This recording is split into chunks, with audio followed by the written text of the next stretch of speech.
song is very misogynistic. It's like it's very sexualized and very gender biased. Mm-hmm. Like this song could not come out now without a Twitter attack. A lot of music is fucked up. This song, oh, what is it? SWV? No, them two. No, they have one song which is about like cheating. Not Who Can I Run To? No. You're My Little Secret. That's You're My Little Secret. Shit, I was like, you little fast ass. Little fast asses. Little fast. No, them too. That was a hashtag. You know that, right? Fast asses? Fast ass girls. Oh, no, I didn't know Something like that. But SWV2, what is it? Can we get freaky tonight? There's one song where they like, I can't hear it now because it's just playing. But there's an SWV song where they just talk about being the side chicks. Like, I know you got a girl, but I still come through and you can crack my back. That's SWV. What's wrong with it? It's not anything. Anything? No. No. Pause. We'll be right back. Think you want me to, so come on, start running. I wanna get to you. What your girl don't know won't hurt her. Won't hurt her. Anything to make this love. You're the one. You're the one. You're the one for me. Oh, that's funny. No. But the thing about this song, I don't know why I took so long to get to that. Is when Jermaine Dupri is like, "This is for the niggas, strictly for the niggas." Like, if you don't sit your ass down, Exactly. no, Twitter would definitely come for this song if it was out right now. Exactly right. All right, what up, people? Welcome to the show. This week we are talking about side chick songs, apparently. My favorite. Exactly right. Ciara and Future, the beef continues. Ciara was on GMA this week, and a lot of y'all think she was acting shady, but we'll talk about it. And Erykah Badu, queen, lover, sister, nature, mother nature, has just like totally had Twitter on their hands and knees this week because of knees. because of the exposure of knees. Yes. And we're talking about international communities.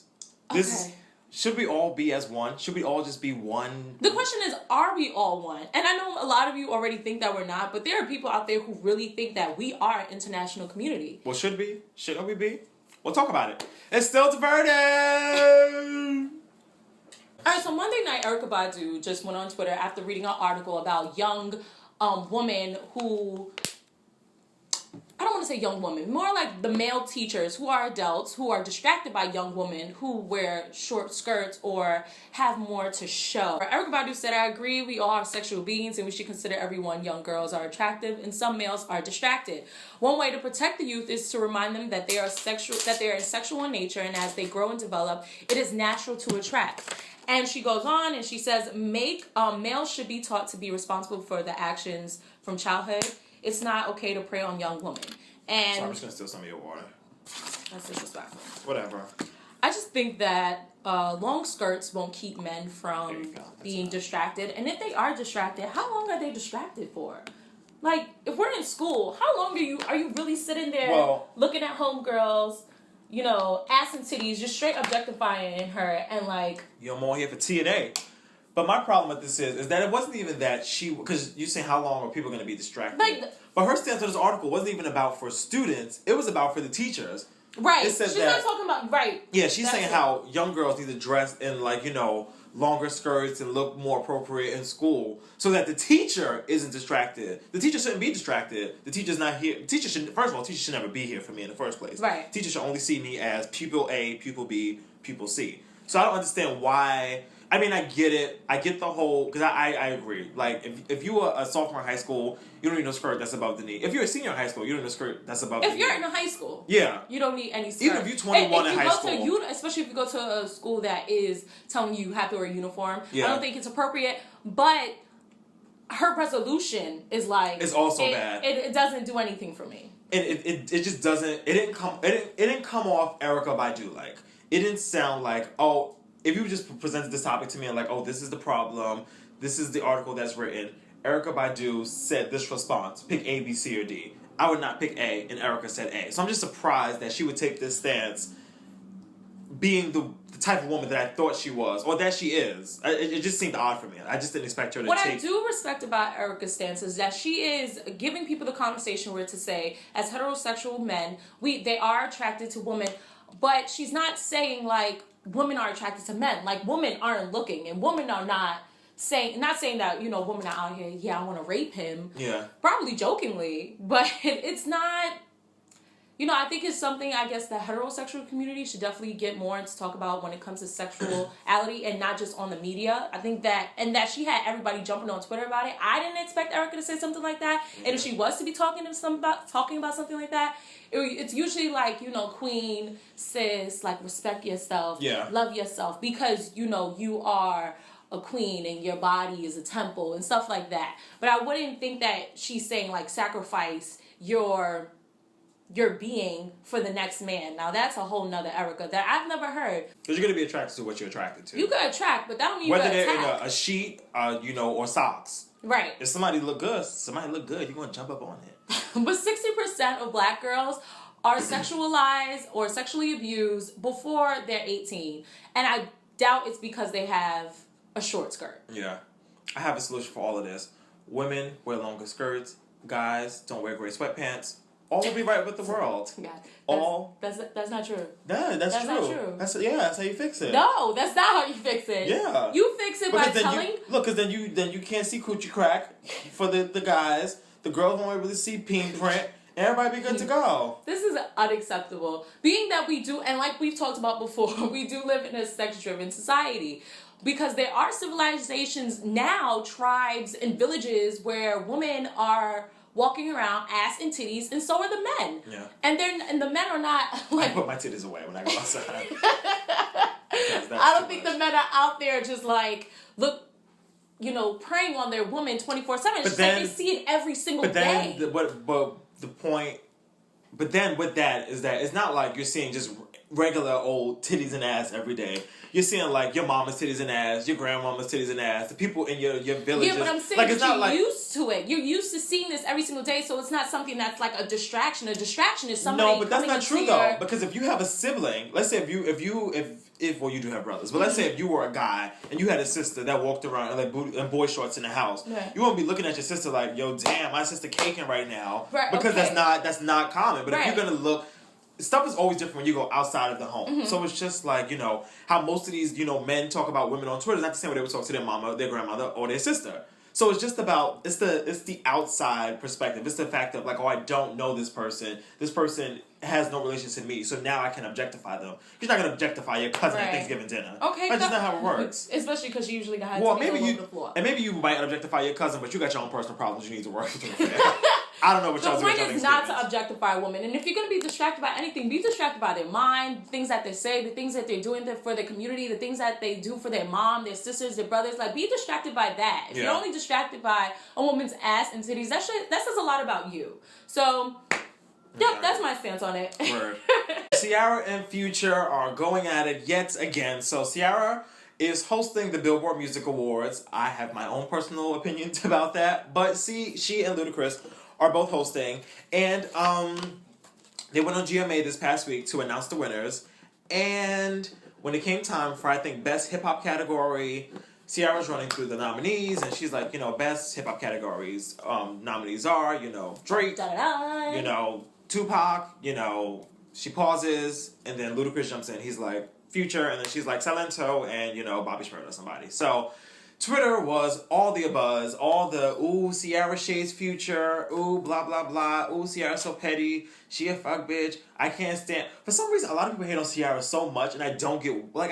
I'm gonna tell you why, go ahead. Okay, people hate on Ciara so much, and I don't get it, but, there was, don't pick up your pen like that. So that whole thing blew up. Yeah. And people was thinking it was petty. I'm not gonna front. I did think it was extremely, not petty, but I thought it was very shady when I first saw it. Like, ooh, because Ciara's not that girl, to be the shady one. So I was very proud of her to be like, oh, look at you, digging down here in the bottom of the barrel like the rest of us. Comes Lower to find your out, standards. Exactly, right? Comes to find out, I forget there was that whole lawsuit between her and Future for $15 million for defamation of character, which I think she filed against him. Either she filed it against him or he filed it against her. But somebody filed the lawsuit. I'm pretty sure it was Ciara because Future was getting also crazy with her life. And I think somewhere in that, defamation or that lawsuit was a clause that she wasn't allowed, they're not allowed to speak each other's names publicly. So I think when she went on GMA, she probably told Ludacris beforehand, like, or maybe GMA didn't tell, I don't know. I want to say that GMA told them the nominees before they got on the stage. I doubt it. You don't think, like, these are things that they should know. Because because if they told them nominees before they got on stage, Ciara should have known Future was in the category. Right. And what they could have did was, okay, we'll just switch these categories. Because they were alternating. Like, Ludacris would do best female hip-hop, and she would do best male hip-hop, and then he would do best pop, whatever. So if that was the case, she could have just said, oh, I don't feel comfortable reading this. I can't read this. Let's just switch. You do this one, I'll do this one. Okay, well, since that it was such a surprise, I'm actually glad that Ciara did what she had to do in order to keep her sanity, because if she would have said her name, just think about how bad it would have been for her. Yeah. For Future, if she would have said Future's name. So I don't know. We can't really be mad at her, or I don't think she's petty at all. I think she was just doing what she was supposed to do. And if she can't legally say his name, right? You can't legally say his name, especially on national TV. But I can't tell you why. America. I can't tell you why people hate Ciara. Okay, why? She has this goody tissue thing going on about her with the perfect stepdad / husband and the son. But even before that, even while she was dating Future, people were giving Ciara the business. I don't know. I think it's because people just naturally hate on Ciara because she's I don't want to say perfect, but she's beautiful to me. She is very gorgeous. She's a very smile. gorgeous woman. I think if she ever wanted to do like how Rihanna does modeling on the side, I think Ciara can do that too. Yeah. But I don't know. I have to meet her. Okay. See, this is what it comes down to. Yeah. I have to meet Ciara. We have to be because friends. it's just something about her personality. Maybe it rubs people the wrong way, but she just seems like a really beautiful, always smiling, nice girl, and I think people are just not used to that. Especially in this industry, we have a lot of catty people. Ta-da! Welcome. And it's just nobody wants to be around that positive energy all the time. I don't know. Yeah, I don't know. What Ciara always gets to business though, and then the Future had the nerve to come out, and which I thought was so corny of him. And he was like, "Oh, Ciara," basically he was just throwing shade at her. He was like, "Oh, Ciara's a flop," her career's washed up. I'm just her career was washed up when you was fucking her 2 years ago. It's not like Ciara's career just washed up on the shore. Ciara's career has been a little quiet since, I graduated high school, which was 5 years ago now. Right. So even my senior year of high school, people weren't checking for Ciara like that. So I'm just bruh, come on, stop. And then her last album flopped, but you produced her last album. So what does it say about your producing credits if... Anyway, we can move on. There's a women's role course that I'm taking, and the professor asks, do you think that we're an international community? And everybody's like, international community? What do you mean? Mm-hmm. It's basically nations and nations coming together, and we're all allies, and we all help each other out. And as a global society, we are international community. And from what I know about communities, that we all have something in common. For instance, I live in a black community. What do we have in common? You used to live in a black community. What? You used to live in a black community. Gentrification is a different story. The word.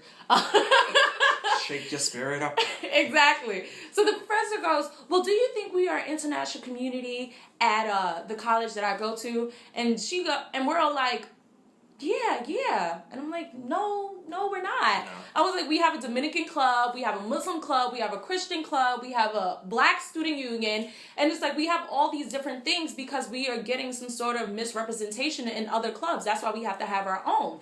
And then one person goes, yeah, but we're sharing our ideas and we're educating other people. And I'm like, no, you're not. No, you're not. Because when the Muslim girl goes to the Muslim club, she's probably not that Muslim, but she gets real Muslim once she gets inside that club. And then the black girls I don't know if you can really say that. The black girls or the black men go to the black student union and they just learn more about themselves they just black there. It up. I'm just saying that they gain more knowledge being around the people that they share a commonality with. It just comes to the point where people have to just accept that we're not all alike and we're not all, into everybody's group. You're not going to allow a Puerto Rican president in a Dominican national club society. Yeah, and you're not going to allow a Buddhist woman to be the president of a Muslim club. It's okay. The idea of all of us being one is great, but at the end of the day, but I have no problem with us being separated. Right. You know what's so funny? And funny enough, look at these two worlds coming together. Mm-hmm. Charlamagne and then my best friend Asha say this all the time, but in different capacities. Because if you know Charlamagne, then he is just Charlamagne, and then Asha, so she's a total different. They're polar opposites. But they're who said segregation was such a bad idea? Charlamagne says segregation was a great idea that was poorly executed, and then Asha was who says that black people in the South didn't want to be segregated? Who says that they just weren't happy living their own black lives with their own black people? You ever think maybe black people that was living in the South was I I don't want to be living with white people. Like the way they treated us the past 2 days ago. Like I don't want to be fucking like going to the same market with them. Like I have no problem living my own life. So I don't think there's a problem with, you know, being in your own group and having your own space or unit or being with your own people. Because at the end of the day, we all have different ideologies. And when we start saying that, oh, we don't like their culture, now we have to colonize, now we have to, you know, we don't want to conform to be one person. Like, that's just not right because we don't like their ideas. Like, that's what they do in their communities. Like, to an extent, we have to respect them. But I think that helping, like, because there are people who are poorer than us and people who are, you know, clearly more rich than us. Mm-hmm. We have to just respect other people's societies and civilizations. And I think that goes to say that it's okay that we are not all one. Exactly. But just having certain respect for each other, I think we would be good. Listen, all in all, y'all know how I roll. I only go to the club on hip-hop night because I only want to hear hip-hop music. So really? You don't like salsa? Nope. You don't like compa? Don't even know what that is. Don't even know. Exactly right. So listen. Let us know what you think. Sound off in the comments. I think it's a very interesting conversation that, you know, is not going to go anywhere. But it's a nice idea. It was just something on my mind. Just food for thought. Something interesting to think about. It really is. Yeah. So that brings to the end of our show. Make sure you hit the subscribe button in the corner. Make sure you subscribe. We appreciate it. You can follow Kenya at DJ Madam K on Twitter and Instagram. Mm-hmm. You can follow me at _Hey Malcolm. And this is Still Diverted. Make sure you subscribe again. And we'll talk to y'all next Friday right here. Still Diverted. Today's tax day, hoes. File your taxes for y'all be out here like Iggy Azalea. And New Yorkers, April 19th. Yes, Tuesday. Get out there and around the corner. I just say cash your ballot, but get your pencil, get your Scantron, and fill out that fucking sheet. Vote on these hoes. Vote on these hoes. Vote on these hoes. See y'all next week. Bye.